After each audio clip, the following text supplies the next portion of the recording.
bury our bones in the midnight soil. So after Addie LaRue, I went into a really, really deep depression because it was gone. And you have to understand, it wasn't just that this book came out and it was successful. Addie took 10 years of my life, from age 22 to age 32. And what that meant was the entire 10 years, I had a friend.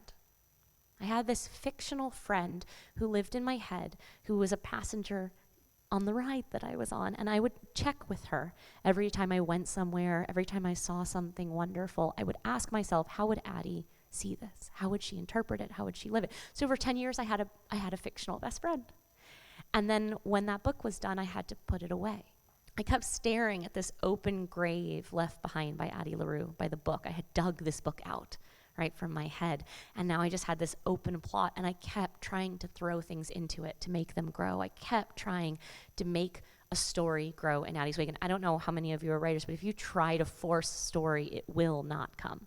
One day, when I stopped trying to plant things in that grave, I noticed something growing up from beneath it, as if I had planted something long before Addie and it just needed time to grow. 3 young women over the course of 500 years. Its nickname in my head and in my life is Toxic Lesbian Vampires. It is, if Addie LaRue is a book about immortality and hope, this is a book about immortality and hunger.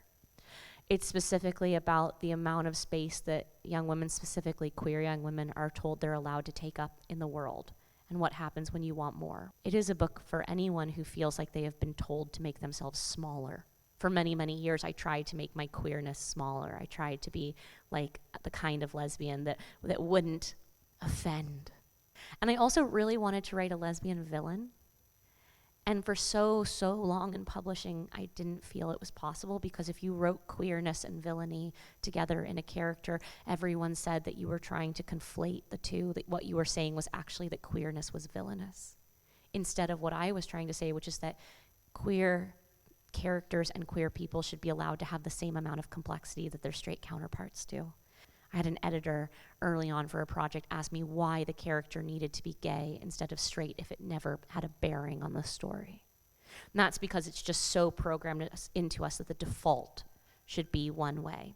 And I'm really, really lucky to be at a part of my career where I feel like I can do this, and the publisher and the audience will support this, because this is the kind of story that for somebody else or at a different stage in their career would not get the kind of support that this story is getting. And I'm really hoping that by creating Toxic Lesbian Vampires that get to be mainstream successful, that other queer stories get pushed less and less to the fringes.